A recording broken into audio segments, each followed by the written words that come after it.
बिस्मिल्लाहिर्रहमानिर्रहीम जी। अस्सलाम वालेकुम डियर स्टूडेंट। इस वीडियो में हम क्लास 8 मैथ एक्सरसाइज 1.14 का क्वेश्चन नंबर 3 से लेके 5 तक मुकम्मल तौर पे सॉल्व करेंगे। अब क्वेश्चन नंबर 3 है कि अगर हमारे पास ये तीन सेट हो ए बी और सी, देन शो दैट, तो हमने इस चीज को साबित करना है, हमने ये चीज दिखानी है कि ये जो इक्वेशन है A union B intersection C is equal to A union B intersection A union C. इस इक्वेशन को हमने वेरीफाई करना है, यानी कि इस इक्वेशन की लेफ्ट हैंड साइड और राइट हैंड साइड को हमने इक्वल प्रूफ करना है। ठीक है, तो देखिए इसका सोल्यूशन है, पहले ये जो तीन सेट हमें दिए गए थे, ये तीनों सेट मैंने यहाँ पर लिख दिए। अब हम इस इक्वेशन को वेरीफाई करेंगे, तो ये मैंने यहाँ पर ये इक्वेशन लिखी। हम इस इक्वेशन की पहले लेफ्ट हैंड साइड सॉल्व करते हैं, इसके लिए सेट मालूम करेंगे, फिर इक्वेशन की राइट हैंड साइड सॉल्व करेंगे और उसके लिए सेट मालूम करेंगे। अगर दोनों साइड के लिए हमारे पास एक जैसा सेट आ जाता है, इक्वल सेट आ जाते हैं दोनों साइड के लिए, तो इसका मतलब है कि इस इक्वेशन की लेफ्ट हैंड साइड और राइट हैंड साइड इक्वल है। जब ये चीज साबित हो जाएगी तो हम ये कह सकेंगे कि ये इक्वेशन भी इक्वल है। इस बात की भी वेरिफिकेशन हो जाएगी, हम इस बात को भी प्रूफ कर लेंगे। ठीक है, तो पहले मैंने लिखा लेफ्ट हैंड साइड, अब ये लेफ्ट हैंड साइड हम सॉल्व करते हैं, तो मैंने ये लेफ्ट हैंड साइड यहां पर लिख दी। अब नेक्स्ट हम ये जो ए बी और सी, ये जो तीन यहां पर सेट्स आ रहे हैं, इनकी जगह आप ये जो सेट हमें दिए गए हैं ये वाला सेट आप पुट करेंगे। तो जब हम ये तीनों सेट पुट करेंगे तो हमारे पास जो एक्सप्रेशन बनेगी वो ये वाली बनेगी। ये मैंने ए की जगह ये वाला सेट पुट कर दिया, बी और सी की जगह मैंने ये दो सेट पुट कर लिया। ठीक है, अब इस एक्सप्रेशन में ये जो छोटी ब्रैकेट या राउंड ब्रैकेट है, इसके दरमियान वाला पार्ट, ये वाला पार्ट हम पहले सॉल्व करेंगे। तो ये दो सेट्स हैं, उनके दरमियान इंटरसेक्शन का साइन आ रहा है, यानी कि इन दोनों सेट्स का हम इंटरसेक्शन सेट मालूम करेंगे, या हम ये कह सकते हैं कि इन दोनों सेट में जो कॉमन या मुश्तरका एलिमेंट है उनको इकट्ठा करके एक सेट में हम लिख लेंगे, तो हमारे पास इन दोनों सेट्स का इंटरसेक्शन सेट आ जाएगा। तो देखिए जब इसको सॉल्व करेंगे तो ये वाला जो सेट है ये तो मैंने एज इट इज लिख दिया, उसके बाद यूनियन का साइन आया, और यहां पर देखें ये जो एफ है एलिमेंट, ये इस सेट में भी आ रहा है और यहां पर भी आ रहा है, तो ये जो एलिमेंट है ये कॉमन है या मुश्तरका है, तो इसको मैंने यहां पर लिख दिया, और कोई भी एलिमेंट कॉमन नहीं है। तो ये हमारे पास इन दो सेट्स का इंटरसेक्शन सेट आ गया। अब हमारे पास ये दो सेट हैं और इनके दरमियान यूनियन का साइन आ रहा है, यानी कि इन दोनों सेट्स का अब यूनियन सेट हम मालूम करेंगे। तो उसके लिए हम ये करेंगे कि इन दोनों सेट्स के एलिमेंट को कंबाइन करके इकट्ठा करके एक सेट में हम लिख देंगे। ठीक है, तो इसका जब यूनियन सेट हम मालूम करेंगे तो हमारे पास ये वाला सेट बन जाएगा। ये तीन एलिमेंट यहां से मैंने लिख दिए और ये एफ मैंने यहां से लिख दिया, तो ये दोनों सेट के एलिमेंट्स को कंबाइन करके इकट्ठा करके मैंने एक सेट में लिख दिया। ये हमारे पास जो सेट आया है, ये सेट इस इक्वेशन की जो लेफ्ट हैंड साइड हमने सॉल्व की उसके लिए सेट आ गया। ठीक है, तो इसको मैंने नंबर 1 कर दिया। अब ये जो इक्वेशन की राइट हैंड साइड है इसको सॉल्व करते हैं और इसके लिए सेट फाइंड करेंगे। तो देखें हम लिखेंगे राइट हैंड साइड, ये मैंने राइट हैंड साइड लिखा यहाँ पर, और फिर ये जो राइट हैंड साइड थी इक्वेशन की ये मैंने यहाँ पर पुट कर दी। अब इसको सॉल्व करेंगे तो इसमें देखें पहले हमें ए यूनियन बी मालूम करना पड़ेगा, फिर ए यूनियन सी मालूम करना पड़ेगा। जब ये दोनों साइड के लिए सेट्स आ जाएंगे तो फिर हम उनका इंटरसेक्शन सेट मालूम कर लेंगे। ठीक है, तो पहले ए यूनियन बी हम मालूम करते हैं, तो हम लिखेंगे ए यूनियन बी। अब देखिए ये मैंने ए यूनियन बी लिख दिया। अब ए की जगह आप जो सेट ए आपको दिया गया था ये वाला, ये मैंने पुट कर दिया, और उसके बाद यूनियन का साइन आया, और बी की जगह आप ये जो बी सेट है इसको पुट कर दे।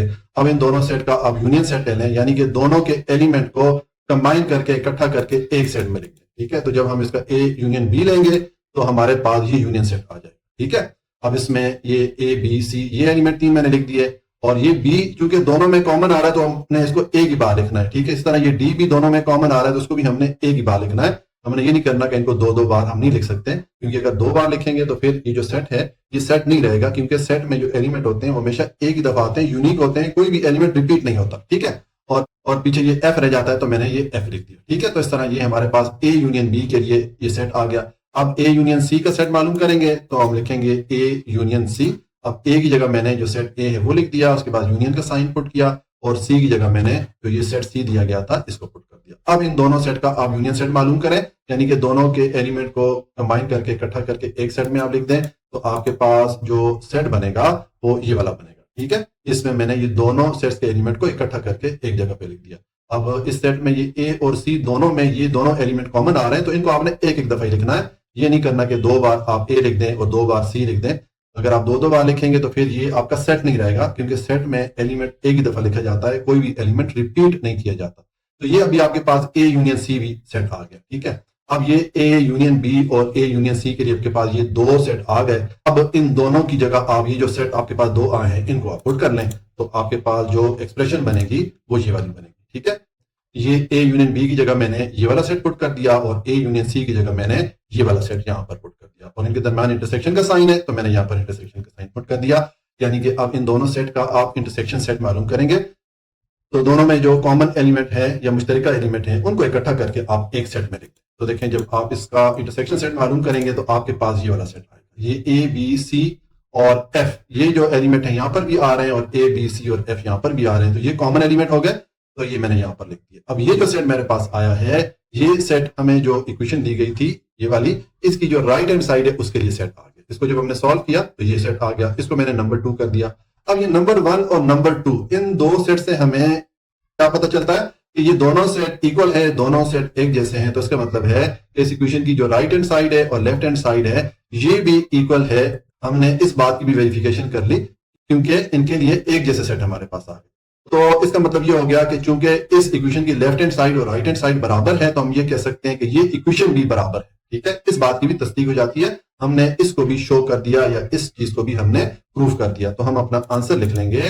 तो मैंने लिखा है सो फ्रॉम 1 and 2 यानी कि ये जो हमारा सेट आया था जिसको हमने 1 किया था और ये सेट जो इसको हमने 2 किया था इट इज वेरीफाइड दैट इस बात की तस्दीक हो जाती है। उसके बाद मैंने ये जो इक्वेशन हमें दी गई थी ये मैंने लिख दी कि चूंकि हमने इस इक्वेशन की दोनों side left hand side right hand side को इक्वल प्रूफ कर लिया, दोनों साइड के लिए हमारे पास एक जैसे सेट आ गए थे तो हम ये कह सकते हैं कि ये इक्वेशन भी इक्वल है। इस बात की भी तस्दीक हो जाती है, ये चीज भी वेरीफाई हो जाती है। तो इस तरह ये हमारा क्वेश्चन नंबर 3 जो है वो कंप्लीट हो जाता है। जी अब क्वेश्चन नंबर 4 है। इसमें हमें ये 3 सेट दिए गए हैं ए बी और सी। ठीक है, तो अगर हमारे पास ये 3 सेट हों देन शो दैट हमने ये चीज दिखानी है या हमने ये चीज वेरीफाई करनी है कि ये जो इक्वेशन है ये इक्वेशन इक्वल है। यानी कि हम इस इक्वेशन की लेफ्ट हैंड साइड और राइट हैंड साइड सॉल्व करेंगे। अगर दोनों साइड के लिए हमारे पास एक जैसा सेट आ जाता है तो इसका मतलब है कि इस इक्वेशन की लेफ्ट हैंड साइड और राइट हैंड साइड बराबर है। यानी कि दूसरे अल्फाज में हम ये कह सकते हैं कि ये इक्वेशन भी इक्वल है या ये इक्वेशन भी वेरीफाई है। हम इस चीज को शो कर लेंगे या हम इस चीज को वेरीफाई कर लेंगे। ठीक है, अब ये जो क्वेश्चन नंबर 4 है ये एग्जैक्ट जो क्वेश्चन नंबर 3 है उसी की तरह सॉल्व होगा। यहाँ पर फर्क सिर्फ ये है कि ये जो 3 सेट हमें दिए गए ये मुख्तलिफ दिए गए। ठीक है, क्वेश्चन नंबर 3 में कुछ और सेट थे, यहाँ पर कुछ और सेट दिए गए। बाकी ये इक्वेशन वही वाली है जो हमने क्वेश्चन नंबर 3 में वेरीफाई की है। इसी इक्वेशन को हम यहाँ पर वेरीफाई करते हैं। तो अब इसका सोल्यूशन है। पहले तो ये जो 3 सेट हमें दिए गए थे ये तीनों सेट मैंने यहाँ पर लिख दिए। अब हम इस इक्वेशन को वेरीफाई करते हैं। तो पहले ये इक्वेशन हम लिखेंगे। ठीक है, ये हमने इक्वेशन लिखी। अब पहले इसकी जो लेफ्ट हैंड साइड है इसको सॉल्व करते हैं। इसके लिए सेट फाइंड करेंगे। तो अब मैं लिखूंगा लेफ्ट हैंड साइड। ठीक है, ये मैंने लेफ्ट हैंड साइड लिखा और इसके सामने ये जो लेफ्ट हैंड साइड थी इक्वेशन की ये मैंने लिखी। ठीक है, अब नेक्स्ट आप ये ए बी और सी की जगह आपको ये जो 3 सेट दिए गए हैं ए बी सी ये आप यहां पर पुट कर लें। ठीक है, तो जब आप पुट करेंगे ए बी सी की जगह ये जो हमें सेट दिए गए हैं तो हमारे पास ये एक्सप्रेशन बनेगी। अब इस एक्सप्रेशन में देखें ये छोटी ब्रैकेट या राउंड ब्रैकेट वाला पार्ट आ रहा है। पहले आप इसको सॉल्व करें। यानी कि ये 2 सेट्स हैं और इनके दरमियान इंटरसेक्शन का साइन है। तो इसका मतलब है हम इन दोनों सेट्स का इंटरसेक्शन सेट मालूम करेंगे। यानी कि दोनों सेट्स में जो कॉमन एलिमेंट है उनको इकट्ठा करके एक सेट में हम लिख देंगे।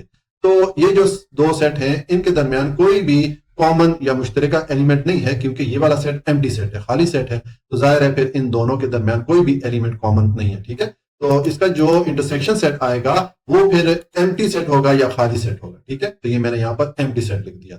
इन दोनों सेट का ये इंटरसेक्शन सेट आ गया। ठीक है, और साथ में ये यू लिख दिया और ये वाला सेट मैंने एज इट इज लिख दिया। अब ये 2 सेट्स हैं इनके दरमियान यूनियन का साइन आ रहा है तो इन दोनों का हम यूनियन सेट मालूम करेंगे।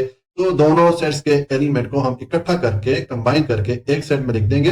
तो अब ये सेट एम्प्टी सेट है और ये सेट इसमें एक ही एलिमेंट आ रहा है तो इनका यूनियन सेट जो आएगा उसमें ये एक ही एलिमेंट होगा क्योंकि ये वाला सेट तो एम्प्टी सेट है। तो इन दोनों सेट का जो यूनियन सेट आएगा वो हमारे पास ये वाला आ गया। ठीक है, अब ये जो सेट है ये हमारे पास ये जो इक्वेशन की लेफ्ट हैंड साइड थी इसको जब हमने सॉल्व किया उसके लिए हमारे पास ये सेट आ गया। इसको मैंने नंबर 1 कर दिया। ठीक है, अब हम इस इक्वेशन की जो राइट हैंड साइड है इसको सॉल्व करेंगे तो हम लिखेंगे राइट हैंड साइड। ठीक है, ये मैंने राइट हैंड साइड लिखा और इसके सामने इक्वेशन की जो राइट हैंड साइड थी इसको मैंने यहाँ पर पुट कर लिया।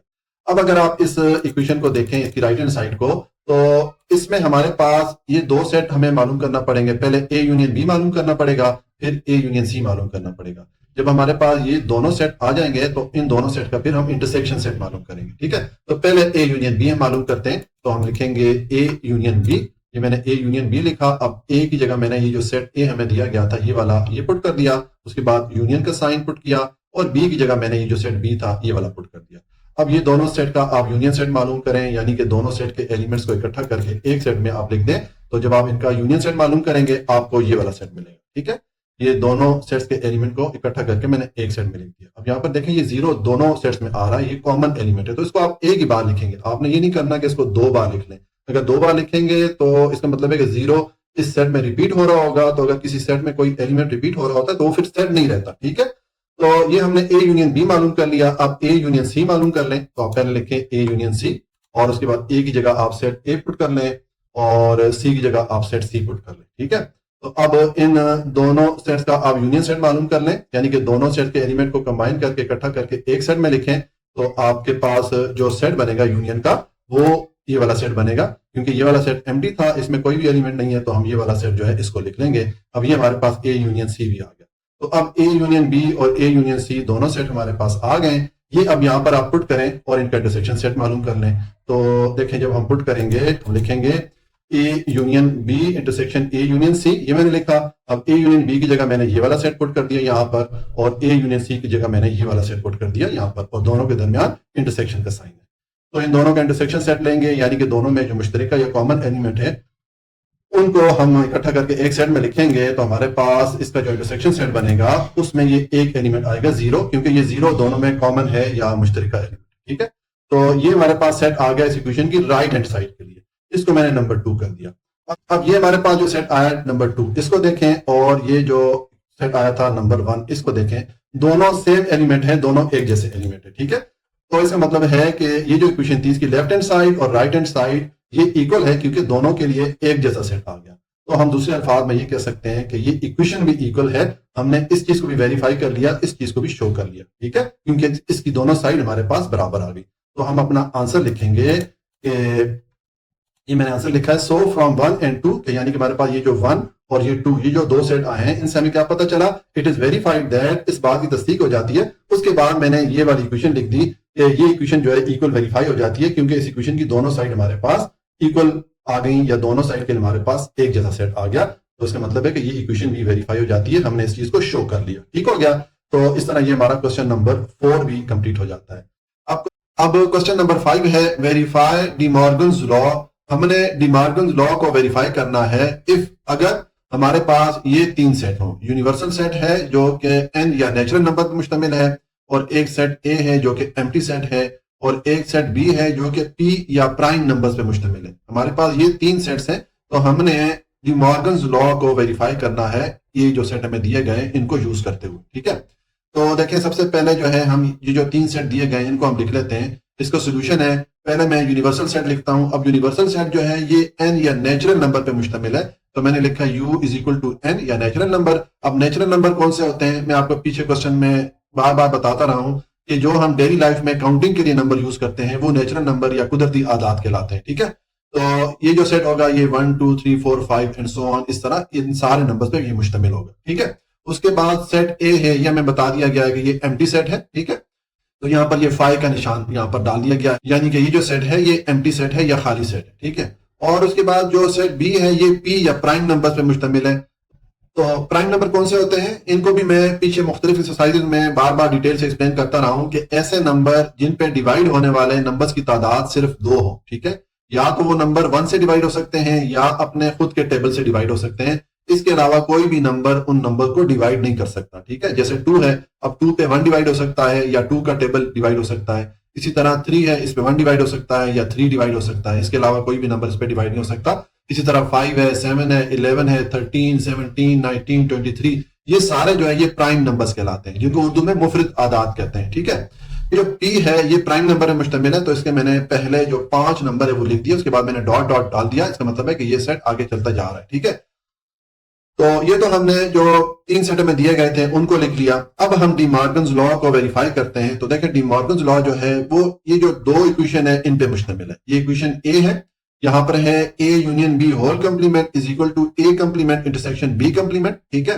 और एक इक्वेशन ये बी है, यहां पर है A intersection whole complement is equal to A complement union B complement.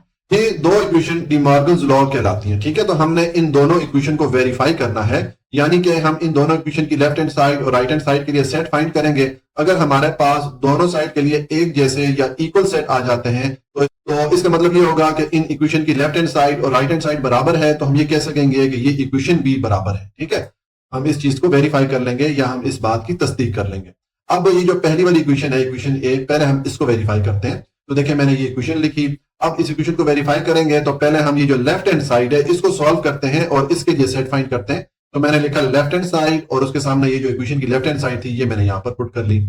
अब देखें यहाँ पर A union B whole complement, हमें ये वैल्यू चाहिए, तो उसके लिए पहले हमें ए यूनियन बी की वैल्यू चाहिए होगी। ठीक है, तो हम पहले ए यूनियन बी की वैल्यू फाइंड करेंगे। तो यहाँ पर मैंने लिखा ए यूनियन बी, उसके बाद ए की जगह जो हमें सेट ए दिया गया था ये वाला जो कि एम्प्टी सेट है, यहाँ पर 5 का निशान आ रहा है। ठीक है, तो मैंने ये पुट कर दिया, उसके बाद यूनियन का साइन आया और बी की जगह हमें ये जो प्राइम नंबर वाला सेट दिया गया था इसको मैंने पुट कर दिया। ठीक है, अब ये दो सेट है उनके दरमियान यूनियन का साइन आ रहा है, यानी कि इन दोनों सेट का हम यूनियन सेट मालूम करेंगे, यानी कि दोनों में जो एलिमेंट है उनको इकट्ठा करके एक सेट में लिख देंगे। तो अब देखें ये तो खाली सेट है, इसका मतलब है जब हम इन दोनों सेट को एम्प्टी करेंगे यहाँ पर कोई भी एलिमेंट नहीं है। ठीक है, इसका मतलब है कि जब हम इन दोनों सेट का यूनियन सेट लेंगे तो अब ये सेट एम्प्टी है तो हमारे पास यही वाले एलिमेंट आ जाएंगे, जो यूनियन सेट आएगा उसमें यही वाले एलिमेंट होंगे। ठीक है, तो जब हम इसका यूनियन सेट मालूम करेंगे तो हमारे पास ये सेट आ गया। ठीक है, अब ये हमारे पास ए यूनियन बी के लिए सेट आ गया, तो अब हम A union B whole complement मालूम कर सकते हैं।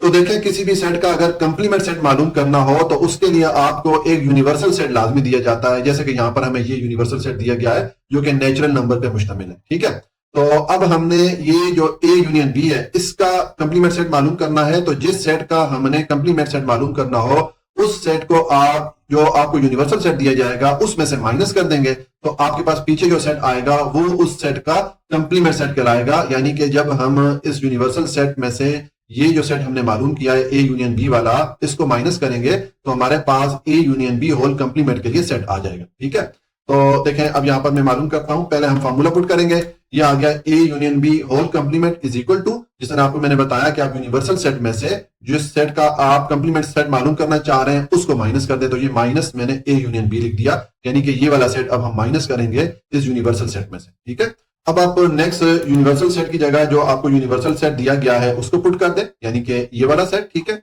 और ए यूनियन बी आपने ये वाला सेट मालूम किया था तो इसकी जगह आपने ये वाला सेट यहां पर पुट कर देना है। अब इन दोनों सेट्स को हमने माइनस करना है, यानी कि हम ये जो यूनिवर्सल सेट है इसके एलिमेंट्स में से ये जो एलिमेंट्स हैं ए यूनियन बी के, इनको निकाल देंगे, पीछे हमारे पास जो सेट आएगा वो A union B whole complement कहलाएगा। ठीक है, तो अब देखें जब आप इस यूनिवर्सल सेट में से ये ए यूनियन बी को माइनस करेंगे या ये वाले एलिमेंट आप इस यूनिवर्सल सेट में से निकालेंगे तो पीछे आपके पास ये एलिमेंट आ जाएंगे। ठीक है, तो अब आप ये जो यूनिवर्सल सेट है इसके एलिमेंट में से जब आप ये वाले एलिमेंट निकालेंगे, अब ये जो यूनिवर्सल सेट है ये नेचुरल नंबर या कुदरती आदाद पे मुश्तमिल है, यानी कि 1 2 3 4 5 6 7 एंड सो ऑन, और ये जो हमारे पास सेट ए यूनियन बी आया था ये प्राइम नंबर पे मुश्तमिल है, यानी कि 2 5 7 11 13 17 19 एंड सो ऑन। ठीक है, तो हम ये सारे प्राइम नंबर ये जो हमारे पास नेचुरल नंबर है इनमें से निकालेंगे, पीछे हमारे पास ये वाले नंबर आ जाएंगे, जो नंबर सीक्वेंस बनेगी वो ये वाली बनेगी। ठीक है, अब ये हमारे पास जो सेट आया है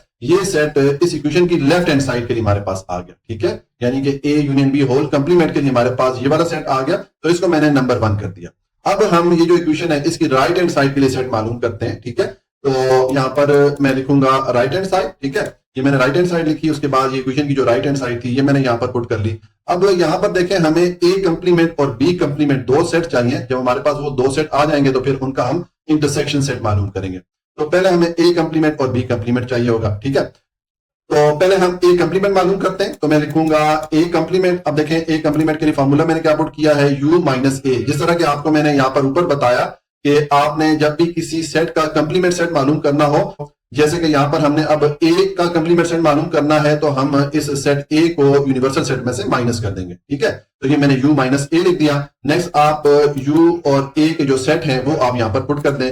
u की जगह मैंने जो यूनिवर्सल सेट हमें दिया गया था ये वाला, ये मैं आपको दिखाता हूँ, ये वाला सेट पुट कर दिया, और a की जगह हमें ये सेट एम्प्टी दिया गया था तो ये मैंने पुट कर दिया। ये देखें ये हमें एम्प्टी सेट दिया गया था। ठीक है, तो अब इसको आप माइनस करेंगे, तो देखें जब माइनस करेंगे, अब ये चूंकि एम्प्टी सेट है इसका मतलब है कि ये जो यूनिवर्सल सेट है इसमें से कुछ भी माइनस नहीं होगा, हम एज इट इज ये वाला सेट लिख लेंगे क्योंकि ये वाला सेट खाली सेट है। ठीक है, तो हमारे पास जो ए कंप्लीमेंट का सेट आएगा वो ये वाला जो सेट है ये हमने एज इट इज लिख दिया। अब ये हमारे पास ए कंप्लीमेंट का सेट आ गया।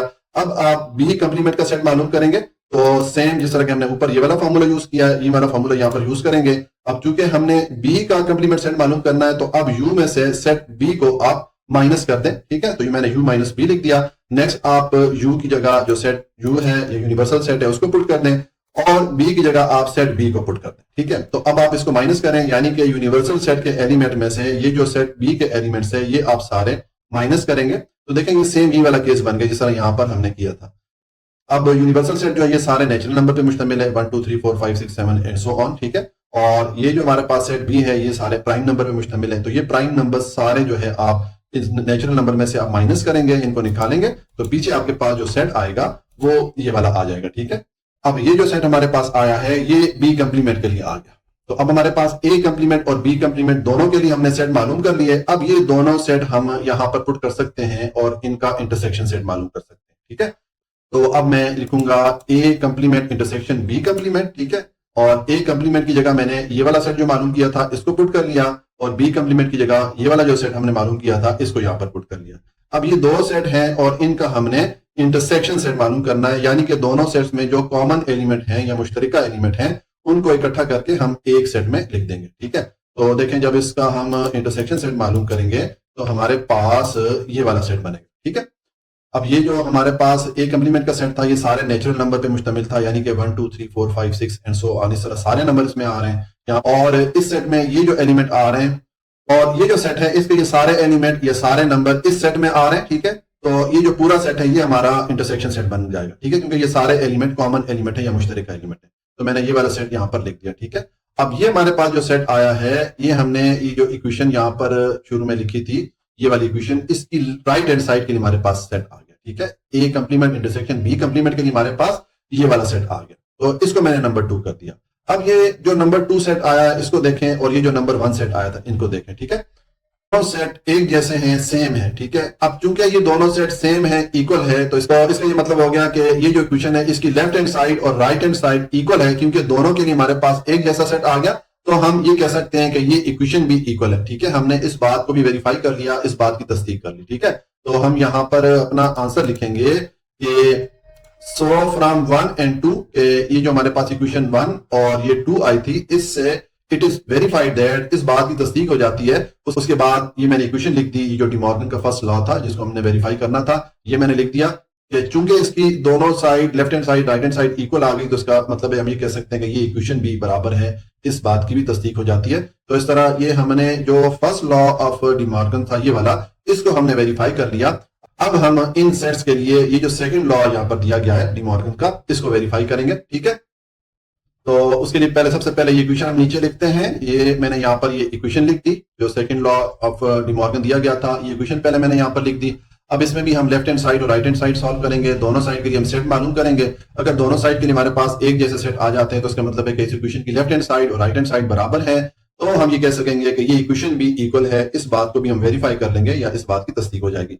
तो पहले हम इसकी लेफ्ट हैंड साइड सॉल्व करते हैं। मैंने लेफ्ट हैंड साइड लिखा, उसके बाद जो लेफ्ट हैंड साइड है यहाँ पर मैंने पुट कर ली। अब यहाँ पर देखें A intersection B whole complement, हमें ये वैल्यू मालूम करनी है। तो उसके लिए पहले हमें ए इंटरसेक्शन बी ये वाला जो सेट है ये मालूम करना पड़ेगा। जो हमारे पास ये सेट आ जाएगा तो फिर इस सेट का हम कंप्लीमेंट सेट मालूम कर लेंगे, ठीक है। तो देखें पहले मैं लिखूंगा ए इंटरसेक्शन बी, ये मैंने सेट लिखा। उसके बाद सेट ए की जगह ये मैं सेट ए जो दिया गया था एम्प्टी सेट, इसको पुट कर लिया और बी की जगह ये जो प्राइम नंबर का सेट हमें दिया गया था इसको मैंने पुट कर लिया, ठीक है। तो अब हम इन दोनों सेट का इंटरसेक्शन सेट मालूम करेंगे, यानी कि दोनों में जो कॉमन एलिमेंट है या मुश्तरका एलिमेंट है उनको इकट्ठा करके एक सेट में लिखेंगे। तो आप देखेंगे जो सेट ए है ये चूंकि खाली सेट है, एम्प्टी सेट है, इसका मतलब है कि इन दोनों में कॉमन एलिमेंट या मुश्तरका एलिमेंट कोई भी नहीं होगा। तो ए इंटरसेक्शन जो हमारे पास सेट आएगा वो एम्प्टी सेट आएगा या खाली सेट आएगा, ठीक है। तो ये हमारे पास ए इंटरसेक्शन बी का सेट आ गया। अब हम A intersection B whole complement मालूम कर सकते हैं। तो देखें जिस तरह कि आपको मैंने ऊपर जो पार्ट ए है वहां पर बताया था कि किसी भी सेट का अगर आप कंप्लीमेंट सेट मालूम करना चाहते हैं, जैसे यहाँ पर अब हमें ए इंटरसेक्शन बी इस सेट का कंप्लीमेंट सेट मालूम करना है, तो आपने इस सेट को यूनिवर्सल सेट में से माइनस कर देना है, ठीक है। तो मैं लिखूंगा A intersection B whole complement, ठीक है। हम चूंकि इसका कंप्लीमेंट सेट मालूम करने लगे तो ये मैंने लिख दिया U minus A intersection B, यानी कि ये जो हमने सेट मालूम किया है इस सेट को आप यूनिवर्सल सेट में से माइनस करेंगे तो हमारे पास A intersection B whole complement के लिए सेट आ जाएगा। ठीक है, अब नेक्स्ट आप यू की जगह जो यूनिवर्सल सेट आपने ऊपर लिखा हुआ था वो पुट कर लें। ठीक है, और ए इंटरसेक्शन बी की जगह आपके पास ये एम्प्टी सेट आया था तो ये मैंने यहाँ पर पुट कर दिया। अब हम इसको माइनस करेंगे तो देखें हमारे पास माइनस करने के लिए कुछ भी नहीं है, क्योंकि ये जो ए इंटरसेक्शन बी जो सेट है ये एम्प्टी सेट है, खाली सेट है। ठीक है, तो हमारे पास जो सेट आएगा ये वाला जो यूनिवर्सल सेट है ये एज इट इज आ जाएगा, क्योंकि यहां पर इस सेट में से माइनस करने के लिए हमारे पास कुछ भी नहीं है, ये खाली सेट था। तो हमारे पास A intersection B whole complement के लिए जो सेट आएगा वो ये वाला आ जाएगा। ठीक है, अब ये जो सेट हमारे पास आया है, ये जो हमारी इक्वेशन है इसकी लेफ्ट हैंड साइड को जब हमने सॉल्व किया हमें ये वाला सेट मिल गया। ठीक है, इसको मैंने नंबर 1 कर दिया। अब हम ये जो इस इक्वेशन की राइट हैंड साइड है इसको सॉल्व करते हैं, इसके लिए सेट मालूम करेंगे। तो यहां पर मैं लिखूंगा राइट हैंड साइड। ठीक है, और उसके बाद मैंने ये राइट हैंड साइड जो इक्वेशन की थी यहां पर इसको पुट कर दिया। अब यहां पर हमें ए कंप्लीमेंट और बी कंप्लीमेंट, पहले ये दो सेट मालूम करने हैं, जब ये दोनों सेट आ जाएंगे तो फिर इनका हम यूनियन सेट मालूम कर लेंगे। ठीक है, अब ए कंप्लीमेंट हम मालूम करेंगे तो सेम जिस तरह के यहां पर हमने फॉर्मूला पुट किया कि हम जो सेट ए है उसको यूनिवर्सल सेट में से माइनस कर देंगे। तो देखिए मैंने लिखा ए कंप्लीमेंट और यूनिवर्सल सेट में से अब सेट ए को मैं माइनस करने लगा हूं। तो अब नेक्स्ट आप यूनिवर्सल सेट और ए सेट को पुट कर दें। यूनिवर्सल सेट आपको जो दिया गया था वो नेचुरल नंबर का सेट था, ये मैंने यूनिवर्सल सेट पुट कर दिया। आपको मैं एक बात दिखा देता हूं, देखें ये हमने यूनिवर्सल सेट यहाँ पर लिखा हुआ था, ये वाला सेट मैंने पुट कर दिया और ए की जगह ये जो एम्प्टी सेट है इसको मैंने यहाँ पर पुट कर दिया। ठीक है, अब इस यूनिवर्सल सेट में से एम्प्टी सेट को माइनस करेंगे तो जाहिर है ये खाली सेट है, एम्प्टी सेट है, इसका मतलब है हमारे पास माइनस करने के लिए कुछ भी नहीं है। हम ये वाला जो सेट है ये एज इट इज लिख देंगे, तो हमारे पास जो ए कंप्लीमेंट का सेट आएगा वो ये वाला आ गया। ठीक है, अब हम बी कंप्लीमेंट का सेट मालूम करेंगे तो सेम हम फॉर्मूला यूज करेंगे, हम बी सेट को माइनस कर देंगे यूनिवर्सल सेट में से, तो हमारे पास बी कंप्लीमेंट के लिए सेट आ जाएगा। ठीक है, आपको मैंने पिछले पार्ट में बताया कि किसी भी सेट का अगर कंप्लीमेंट सेट मालूम करना हो, जैसे अब बी का हम कंप्लीमेंट सेट मालूम करने लगे तो आप उस सेट को यूनिवर्सल सेट में से माइनस कर देंगे, पीछे आपके पास जो सेट आएगा वो उस सेट का कंप्लीमेंट सेट कहलाएगा। ठीक है, यानी कि जब हम इस बी को यू में से माइनस करेंगे तो हमारे पास बी कंप्लीमेंट के लिए सेट आएगा। तो नेक्स्ट आप यू और बी के सेट यहाँ पर पुट कर लें। यू की जगह जो यूनिवर्सल सेट हमें दिया गया था ये मैंने पुट कर दिया, और बी की जगह जो प्राइम नंबर का सेट हमें दिया गया था ये मैंने पुट कर दिया। अब इसको आप माइनस करें, यानी कि इस यूनिवर्सल सेट में से ये प्राइम नंबर के सेट को माइनस करेंगे, यानी कि ये सेट बी के जितने एलिमेंट आ रहे हैं सारे एलिमेंट इस यूनिवर्सल सेट में से निकाल दें, पीछे आपके पास जो एलिमेंट आएंगे वो आपका बी कंप्लीमेंट सेट होगा, तो ये हमारे पास बी कंप्लीमेंट सेट हो जाता है। ठीक है, अब यहां पर हमारे पास जो यूनिवर्सल सेट था इसमें सारे नेचुरल नंबर आ रहे थे 1 2 3 4 5 6 7 8 एंड सो ऑन, और ये सारे प्राइम नंबर थे, तो ये प्राइम नंबर मैंने सारे निकाल दिए, पीछे हमारे पास ये नंबर रहेगा। ठीक है, अब ये ए कंप्लीमेंट और बी कंप्लीमेंट दोनों सेट हमारे पास आ गए हैं, तो अब हम इनका यूनियन सेट मालूम कर सकते हैं। ठीक है, तो हम लिखेंगे ए कंप्लीमेंट यूनियन बी कंप्लीमेंट, उसके बाद ए कंप्लीमेंट की जगह ये जो सेट हमने मालूम किया है इसको मैंने पुट कर दिया, और बी कंप्लीमेंट की जगह ये वाला सेट जो हमने मालूम किया था इसको मैंने यहाँ पर पुट कर दिया। अब इन दोनों सेट का आप यूनियन सेट मालूम कर लें, यानी कि दोनों सेट के एलिमेंट्स को इकट्ठा करके एक सेट में आप लिख लें, तो देखिए आपके पास जो सेट आएगा उसमें सारे नेचुरल नंबर शामिल होंगे, क्योंकि ये जो सेट था ये सारे नेचुरल नंबर पे मुश्तमिल था, और ये जो सेट है इसमें ये एलिमेंट आ रहे हैं, तो ये जितने भी एलिमेंट्स आ रहे हैं ये सारे एलिमेंट इस पहले वाले सेट में या यूनिवर्सल सेट में ऑलरेडी आ रहे हैं। ठीक है, तो हम ये वाला सेट सारा यहाँ पर लिख देंगे, इसका मतलब है कि इस सेट में ये दोनों सेट के एलिमेंट आ रहे हैं, ये इन दोनों सेट का यूनियन सेट हो जाएगा। ठीक है, अब ये जो सेट हमारे पास आया है ये हमारे पास इक्वेशन की जो राइट हैंड साइड है उसको जब हमने सॉल्व किया उसके लिए हमारे पास ये सेट आ गया, तो इसको मैंने नंबर 2 कर दिया। अब ये देखें ये हमारे पास जो सेट आया था जिसको हमने नंबर 1 किया था, और ये हमारे पास जो दूसरा सेट आया जिसको हमने नंबर 2 किया, ये दोनों सेट एक जैसे हैं, दोनों सेट इक्वल हैं। इसका मतलब है कि हमने जब इस इक्वेशन को सॉल्व किया इसकी लेफ्ट हैंड साइड और राइट हैंड साइड के लिए हमारे पास एक जैसे सेट आ गए, इक्वल सेट आ गए, तो हम ये कह सकते हैं कि इस इक्वेशन की लेफ्ट हैंड साइड और राइट हैंड साइड बराबर है, इक्वल है। तो हम दूसरे अल्फाज में ये भी कह सकते हैं कि ये जो इक्वेशन है ये भी इक्वल है, हमने इस बात को भी वेरीफाई कर लिया, इस चीज की भी हमने तस्दीक कर ली। ठीक है, तो हम अपना आंसर लिखेंगे कि सो फ्रॉम 1 and 2 हमने ये जो 1 और 2 ये जो दो हमने सेट मालूम किए हैं इनसे इट इज वेरीफाइड दैट, इस बात की तस्दीक हो जाती है। उसके बाद ये जो डी मॉर्गन्स का सेकंड लॉ था या सेकंड जो इक्वेशन थी ये मैंने लिख दी कि चूंकि हमने इसकी लेफ्ट हैंड साइड और राइट हैंड साइड को इक्वल प्रूफ कर लिया, दोनों साइड के लिए एक जैसे सेट आ गए, तो हम कह सकते हैं कि ये इक्वेशन भी इक्वल है। हमने इस चीज को भी वेरीफाई कर लिया, इस चीज को भी हमने प्रूफ कर लिया। तो इस तरह ये हमने डी मॉर्गन्स लॉ जो है वो वेरीफाई कर ली है। हमें ये ऊपर जो 3 सेट दिए गए थे इन सेट्स को यूज करते हुए हमने डी मॉर्गन्स के ये दोनों लॉ या ये दोनों इक्वेशन जो है इनको वेरीफाई कर लिया। तो ये हमारा क्वेश्चन नंबर 5 कंप्लीट हो गया, और इसके साथ ही एक्सरसाइज 1.14 भी कंप्लीट हो जाती है। जी, तो आज के जितना ही। अगर आपको कोई पॉइंट समझ में नहीं आया हो तो आप कमेंट में पूछ सकते हैं। अगर हो सके तो वीडियो को लाइक, सब्सक्राइब और शेयर भी कर लें। हमेशा खुश रहें, मुस्कुराते रहें। अल्लाह की अमान में।